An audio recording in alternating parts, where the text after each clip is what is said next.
Bonjour à tous, c'est JP du site parisgagnant.com.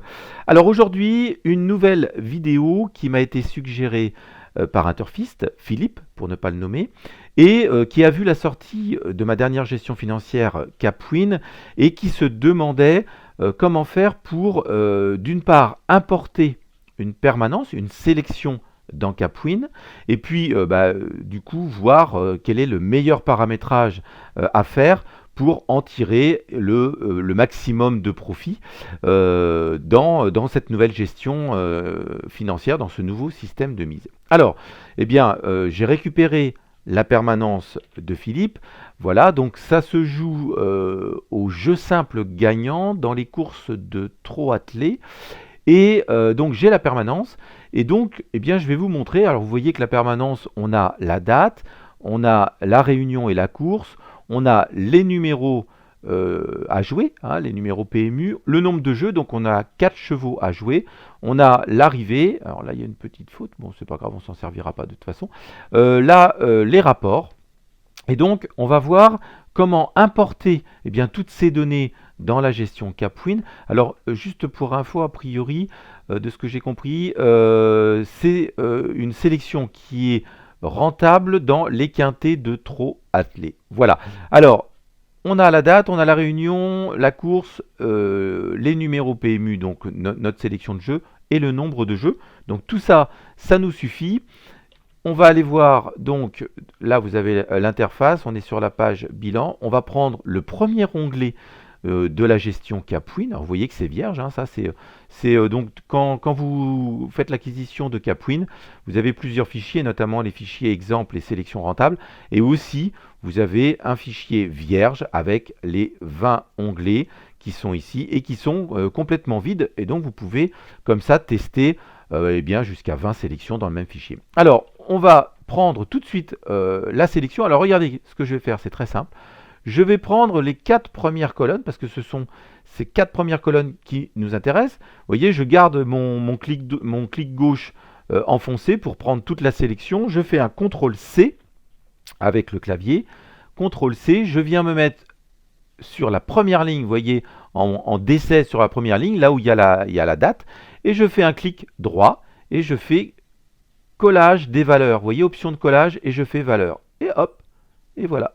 Et tout se met en place dans notre premier onglet de Capwin. Vous voyez, hein, je vais dérouler jusqu'à la fin. On est jusqu'au 16 décembre 2022. Et puis, donc là, on a une première partie des données.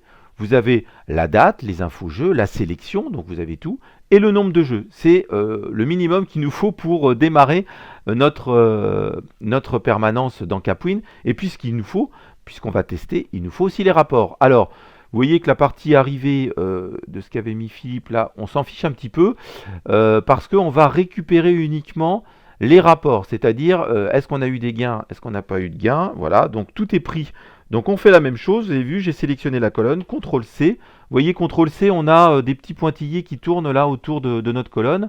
On va retourner dans notre feuille Capwin, et là je me mets dans l'onglet rapport, hein, en T16, vous voyez, et je fais pareil, un clic droit, j'importe que les valeurs, et voilà. Et tout est importé dans notre premier onglet Capwin. Alors, vous voyez que là, pour l'instant, rien n'est mis, rien n'est indiqué dans notre gestion. On n'a pas de mise qui s'affiche. Vous savez que les mises sont ici, hein, les mises unitaires. Donc, on va regarder ce qu'on va pouvoir faire. Là, j'ai un capital de 150, une mise de base de 1 euro, j'ai un rendement mini de 110. Bon, voilà, c'était sans doute un précédent test. Je vais laisser ça comme ça.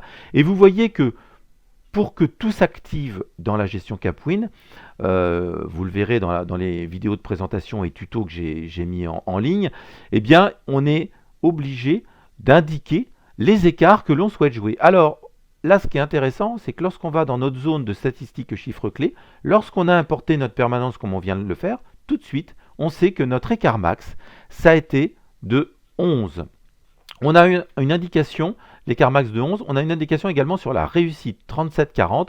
Alors là, du coup, vous voyez la réussite estimée, ben voilà, on peut la sous-estimer un petit peu, on va mettre 35. Ça, c'est un indicateur qui sert si, par exemple, vous démarrez une sélection et que vous n'avez pas d'informations préalable, vous n'avez pas de permanence à entrer, vous rentrez directement votre jeu à la première ligne. Donc c'est bien si vous avez quand même une idée de votre réussite. Voilà, c'est un très bon indicateur pour démarrer votre jeu. Donc là, vous voyez qu'on a 11. Qu'est-ce qu'on va faire? La première chose qu'on va faire, on va faire de 0 à 11 et on va voir tout de suite ce que ça nous donne. En faisant de 0 à 11, on couvre tous les écarts. Et vous voyez que c'est effectivement ça, puisqu'en activité, vous avez bien 100%. La permanence de Philippe est de 254 quintés. Eh bien, tout est bien indiqué, tout est entré pour que l'on puisse avoir des mises. Effectivement, vous voyez que dans la colonne Q, eh bien, on a des mises partout. Voilà. Alors, là, en l'occurrence, on sait que notre bilan notre rendement à masse égale est de 110. Cela veut dire que si on jouait à masse égale, toujours la même mise, que ce soit 1 euro, 10 euros, 100 euros, eh bien, on a un rendement de 110,61%. Qu'est-ce qu'on voit, nous, sans faire aucun autre paramétrage? On voit qu'on est déjà à 114,80% de rendement sans rien faire du tout. Alors, on avait mis ici 110. On a ici une mise max qui est fixée à 10% de notre capital. Parfait, très bien. Alors, déjà, ce qu'on peut faire, c'est tester un petit peu à masse égale, là, comme on est là, voir si la sélection de Philippe est intéressante et de la jouer à différents moments. C'est-à-dire, on va commencer le jeu réel à différents moments. Et pour cela, c'est cette cellule-là qui est très intéressante. J'en parle dans la présentation, hein, en E7. Vous allez pouvoir décaler le début de votre jeu. Là, vous voyez qu'on commence à 0, c'est-à-dire qu'on commence immédiatement. Dès qu'on a, on n'a pas encore d'écart gagnant. Là, par contre, si on décide de mettre 1, on va, regardez bien, commencer à décaler le jeu. Vous voyez? Et là, on voit que, eh bien, on est... Alors effectivement, nous, on va pas se baser sur la masse égale, hein, qui elle est fixe. Par contre, nous, c'est intéressant de voir que notre rendement, vous voyez qu'il est à 123,02%. Alors si on passe un petit peu plus, on décale encore un petit peu plus, vous voyez, là, on se prive de certains coups. Vous voyez, hein, là, on a des blancs parce qu'on attend d'avoir 5 sorties gagnantes de chaque écart. Donc on a pris vraiment on décale vraiment notre jeu, pardon. Eh bien, on est à, vous voyez que là, on passe à 133,12. Alors, on va aller jusqu'à 10, on va peut-être pas aller au-delà parce qu'après, on va perdre en activité. Vous voyez qu'en activité, on est à 46%. Mais là, vous voyez, ça redescend. On est à 113,52%, c'est-à-dire qu'on a une montée, on a une descente. Donc, vous voyez que, et là, bon, pour moi, c'est plus trop probant parce que on a vraiment trop décalé. Et comme on n'a pas une très très grande permanence, voilà, l'idéal, c'est de s'arrêter. Même, on peut voir à 3 ce que ça donne. Et vous voyez que 3%, on est autour de 129%. Donc, je dirais que la permanence de Philippe, comme ça, à brûle pour point, elle est plutôt intéressante à jouer. Alors, on va se remettre ici à 0 pour tester vraiment en conditions réelles, c'est-à-dire qu'on va démarrer tout de suite. Et qu'est-ce qu'on va faire?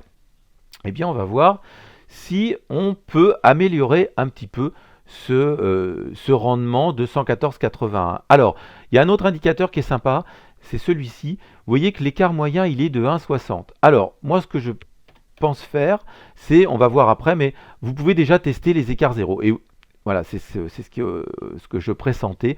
C'est comme on est à 1,60, c'est-à-dire on a un écart moyen, on aurait été en dessous de 1, 0,80, on aurait pu laisser le 0. Pour moi, je pense que le 0, on va pouvoir le supprimer. Alors, on va voir tout de suite si 1, c'est intéressant de l'avoir. Bah oui, vous voyez que le 1, comme quoi, hein, juste le fait de supprimer un écart, vous voyez qu'on est à 221,60 € et on est à 190%. Et pour une activité de 24. Alors bien sûr, on n'a pas joué tous les autres écarts. Alors on va voir si 2, c'est intéressant. Et vous voyez que l'écart 2 n'est pas intéressant. On est en perte de 39,70 €. Alors, on va nuancer ça parce que grâce à Capwin, on va mettre des intervalles d'écart. On n'est pas obligé de tout supprimer. Vous allez voir que des fois, de jouer, on va le voir tout de suite, si on met l'écart 1 et l'écart 2, vous voyez qu'on est quand même bénéficiaire parce que Capwin, lui, va s'occuper un petit peu de cet écart qui était perdant, le 2 en l'occurrence, et vous voyez qu'on est quand même encore très largement bénéficiaire. Alors, on va voir si l'écart 3 est intéressant, l'écart 3 n'est pas bon, on va tester l'écart 4, vous voyez que je teste, alors là ça va parce qu'on a un écart max de 11, donc vous voyez que plus on avance Dans le temps, vous voyez que l'écart 5 est intéressant. Alors, l'écart 6 est intéressant aussi. L'écart 7, pas très intéressant. Mais vous allez voir que des fois, il faut peut-être arriver à les jouer. Alors, ce qu'on va faire, on va faire de 1 à 6, par exemple. Et on voit qu'on a 131,87. Si on retire l'écart 2, on passe à 150, on a 46 d'activité. Ok. Alors, on est jusqu'à 11. Moi, j'aimerais bien voir ce que ça donne de 9 à 11. Et de 9 à 11, on passe à 152. Donc, c'est plutôt pas mal. Je vais juste revoir. Ok. Donc, on va remettre 11. On passe à 152. Est-ce que je retire un autre écart ici? On passe à 152. Non. Alors, on va laisser comme ça. On va juste refaire un petit test. Vous voyez que vous pouvez vous amuser à tester quand même relativement facilement les écarts. Alors, 48, 11, on est à 150. Là, on est à 148. Par contre, on joue un petit peu plus. Bon, alors, ce que je vais faire, je vais laisser 9, 11. Alors, je vais quand même essayer quelque chose. Là, on passe à 123. Donc, non. On va commencer à un 6. Et je vais quand même, je voudrais essayer d'augmenter un petit peu mon activité. 61%, 133. Alors voilà, là, il y a un petit dilemme. Soit vous dites, bah, j'ai quand même envie de jouer pratiquement 6 courses sur 10. Et dans ces cas-là, vous jouez de 1 à 6 et de 9 à 11, c'est-à-dire vous ne supprimez aucun écart. Votre rendement est plus faible, il est à 133,71. On est à 234,60 € quand même de bénéfices. Si vous mettez 2, c'est-à-dire vous supprimez cet écart 2 parmi votre intervalle 1-6, vous voyez que vous gagnez, vous passez à 152%, vous avez un bilan de 280 € et vous avez quand même une activité de 47,64, c'est-à-dire vous jouez un quintet sur 2. Voilà, bon, allez, on va prendre ce... Je suis toujours partisan des rendements qui sont intéressants, donc on va garder ça. Alors maintenant, regardez, on est à 110%, eh bien on va pouvoir tester, et là on va monter à 150%. Alors vous voyez qu'on descend un petit peu, on passe à 143%, par contre notre bilan augmente, notre mise max augmente aussi.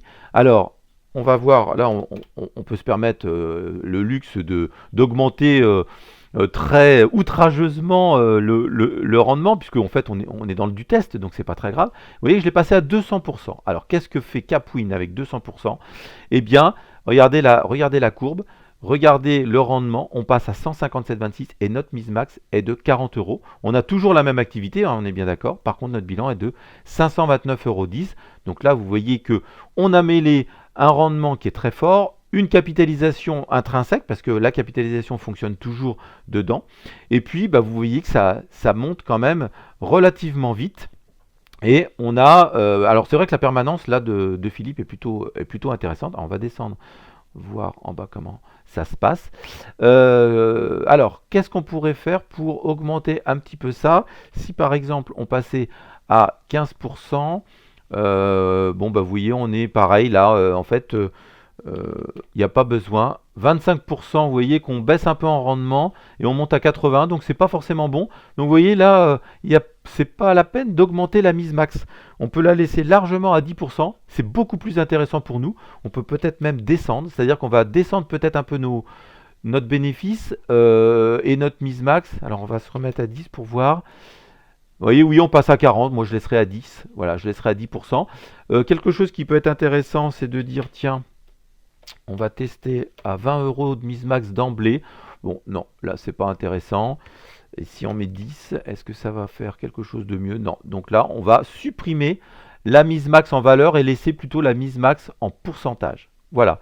Alors, moi, je resterai là-dessus. On peut augmenter notre capital. C'est-à-dire que voilà, vous pouvez dire, bon, bah, je passe à 200. Si on était plutôt un petit peu plus frileux, vous savez que ça s'adapte à tous les budgets, donc si on avait un capital de 100 €, bon bah vous voyez qu'effectivement la gestion tient compte de notre capital, le rendement baisse, la mise max aussi, puisque par effet de répercussion du capital, eh bien vous voyez que on est un petit peu en dessous. Donc si on a un capital de 150, qui est plutôt un bon compromis. Voilà, on a un rendement de 157, une mise max de 40 et ça progresse plutôt pas mal.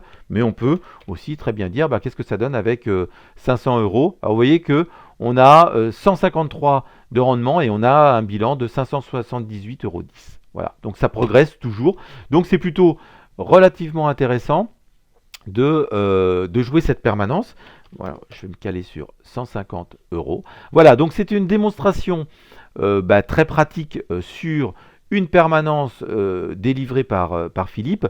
Voilà, donc pour moi, cette sélection est plutôt intéressante. Je pense qu'elle mériterait d'être suivie un peu plus dans le temps parce que c'est vrai que 254 quintés, bon, ça reste faible comme échantillon, mais bon, moi je prendrais le parti avec un petit budget au départ, de la suivre très régulièrement parce que on a en plus des rapports qui sont relativement intéressants et je pense qu'effectivement cette sélection mérite d'être jouée. Voilà, c'était juste pour vous montrer comment donc importer une sélection, une permanence si vous avez déjà des fichiers Excel chez vous.